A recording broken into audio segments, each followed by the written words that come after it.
He thought, I was kind of a young guy and kind of cute, and he's just like, a lot of the stuff you're saying, it's just not that cut and dry, it's not that simple. And so a good friend of mine, he was actually had been drafted to the Atlanta Braves right out of high school, and he was working at a car dealership, and we're like, let's do it. Is this Brett? Yeah, Brett Brewer. Okay. Said before we die, well, let's just start something. Let's do it. So we got together and started a little company, Brewer Caldwell, and it was tough. Like Ron Smith, his father-in-law, loaned us very little money, like Ron Smith would. I was going to say, Ron Smith is my great uncle, and I'm shocked he did that. Shocked. So you got money from Ron Smith? Absolutely the best guy we've ever met. You just salesman? You don't know what So we just had to sell him 2 or 3 children. No, but Ron, like I think he kind of did it just because he thought, wow, well, good luck for you guys. And Ron's awesome, actually. Quite frankly, he let us go out there and do it, and we were so pumped. We're just so young and dumb, and just like, yeah, we're doing it. Woo! Yeah, now what? Got an office, bro. We need customers. That's what we need. You're right. Oh, that's a great idea. We'll figure this thing out. And so at the very beginning, we actually just called people right on the. We looked at for rent. That back then there's something called a newspaper. I don't know if you boys have heard about that. I heard about it once. Yeah, it was like paper. Yeah, they're awesome, bro. They're just weird. Like you saw them every day, and so we'd just look at the newspaper and would like look for rent. And then we'd call and say, hey, can we save you time and money with your thing? And that might be a real stupid way to do it, but it worked. That's awesome. There's about a million ways to do something. The real thing you have to have is you want to do it. Like you have to have desire. Yeah. So we started getting clients, and to make a long story short, that it blew up. Like it literally blew up. I think at its height it had close to 100 employees. We managed well over 2,600 homes, 7,000 different properties we had managed at one time.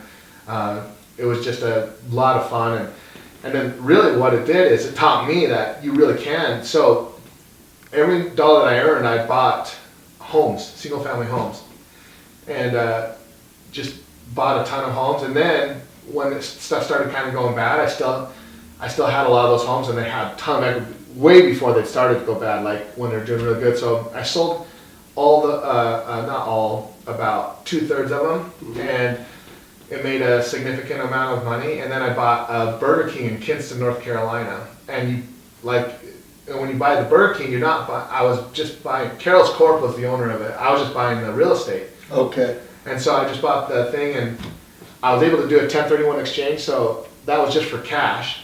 So that whole, because I had a lot of equity in some of those properties that I had sold, and instead of being taxed on that money, I just put that into a commercial real estate. And so it was like $1.5 million that I put into that, free and clear. I didn't have a loan or anything, and they were giving an 8% cap, which is pretty much you're earning about 8% on your money. And it comes every month regardless of what happens. I mean, Carol's Corp owns more Burger Kings than anyone in the entire world. So they own. And so if Burger King doesn't do well, that particular one, you're getting 8%. It does. Yeah, you don't care. You don't actually own it. You own the property. Yeah, they're basically renting it from. They are renting it from you at an 8% cap. And so you're getting 8% on big money, and try finding where you're going to get 8% on big money anywhere else. Yeah. That's so solid. I was going to say such low rates. Like literally, is what happened is even before the first, every month we got a big check for a significant amount of money from Carol's Corp. Yeah. And didn't have to work for it, and didn't have to pay. So we got that money tax free, put it in there tax free, and that's just. So like, so you're getting your money back out of it, but getting taxed at a much lower rate than if you took it in a lump sum. Yeah, tax advantage and not doing 1031 exchange. So tax is a huge part of growing money. Well, anyways, that was great, and I loved it. And so I still have a property management company in Arizona called Caldwell Property Solutions. We manage quite a few homes. I have about a good group of people that have been with me for over 10 years. They're just awesome, and they pretty much run it. And so that's the way that I made my, that's the biggest thing that's been a huge blessing for me, so. It's what's kind of giving you a foundation to start going off on. Yeah, to just do different things. And that thing is, like, I've done a lot of different things, and I have about 3 or 4 things that have been super successful that I just feel kind of lucky. Like, someone told me, doesn't 1 out of 10 businesses fail? I think it's more than that. Oh, no, I'm sorry, 9 out of 10. 1 out of 10 businesses succeed. Yeah. And then someone said, no, it's actually more like 1 out of 20 is successful.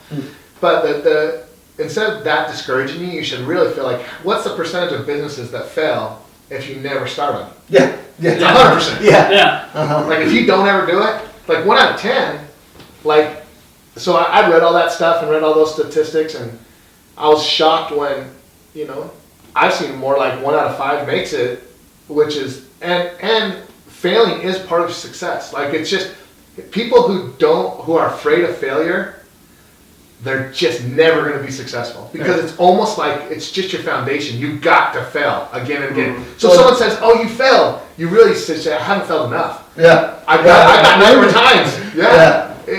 I'm not going to just tomorrow start something that's going to be successful. I've got to fail. And then when you fail, it's like you understand. You pick up so much stuff. Quite frankly, some of the times when I succeed, I learn the very least. Mm-hmm.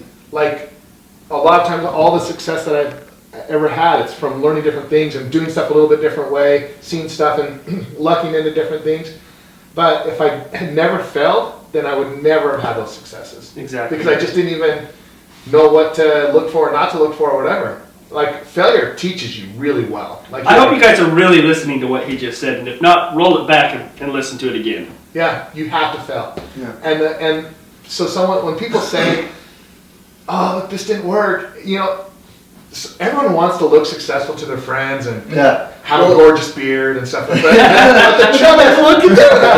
But the truth is, you're gonna fail. And so people who are unafraid of that, or who like realize that it's part of the process, they're just not afraid. And so and it's funny, you gotta pay attention to the people who are telling you that you failed, because they're just not successful. Yeah.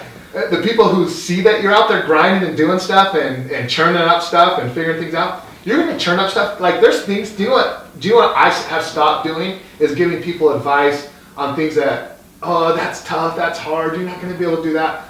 Because I promise you, someone who's got a little bit of a will and kind of churns stuff up and works, they just blow up on different things, and you're like, oh my gosh. Yeah. I've never seen anyone do it. Yeah, You did.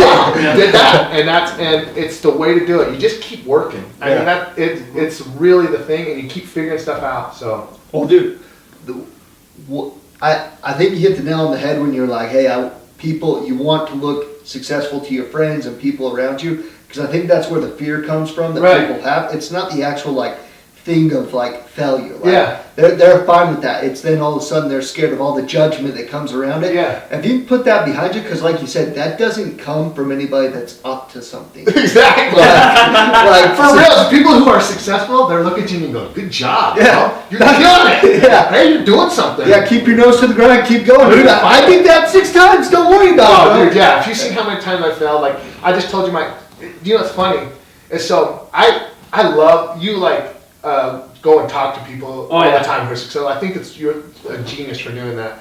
And I'll tell you, I used to do the exact same thing. Like, people who had been successful, had made money, or had some aspect of success, I was always interested in hearing their story. Like, I was like, tell me what happened. So they just did the exact same thing I just did. I just told you my little 5-minute thing of this and this and this, and it sounds so great and so awesome. I'm like, wow, I could do that if I just did that. But then what I didn't realize is, when everyone's telling their story, no one's telling about all the time that they failed. Yeah. Yeah. They're always just like, so here's the stuff that happened. And so for a while, I almost thought, really, to be good in business, you almost just have to be lucky, and you have to do all this stuff. So I kind of wasn't getting the right picture from talking to someone. And then I'm like, my own experiences, you had stuff where, oh, that went well, that didn't go well, that went really great. And then I was like, I think I'm not doing it right, because I'm having all these like tough things, whatever. But then when I went down and actually sat down and talked to someone and said, oh, did you have this, and this happen? Or just failures. They're like, oh crap, I failed so many freaking times. Yeah. Like if you're And their story's so much longer of their failures yeah, than you're their like, successes. oh my gosh, that's what they exactly. You just hit around the head. They're just like, oh dude, oh yeah, I did this mistake. I did all this stuff, and so but that's not part of their story when they're telling you, because you're talking to them about their success.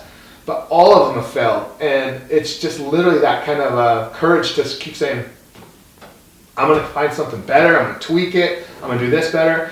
And you know what I love? Garrett, the least sexy job in the world is the trash business. And you made it sexy. Oh, yeah. By working it. Yeah. And I'm telling you, that's the real thing. So people who do things, I'm always shocked. Have you ever read The Millionaire Next Door? It's just a regular, it's just, you've got, all you do is you have a little bit of passion about what you're doing, and you just figure out a little bit better ways to do it, a little bit better ways to keep and attract customers. And really, they ultimately become very successful at whatever they do because they do stuff a little bit differently, and they're not afraid to like try something and fail. Yeah. Well, and that's what I wonder Or with super successful people when they're telling their story. If lots of times what at the time it felt like a failure, or if you single that instance, Yes. it's like, oh, that's a failure. But looking back, it's like, oh, it's just part of the No, it is the success. trip. Well, And it's failure like, is success. It was the adventure. Yeah, we were just freaking doing things. Because I know in my short business career that I've had, like I've really only been in business maybe 5-7 years.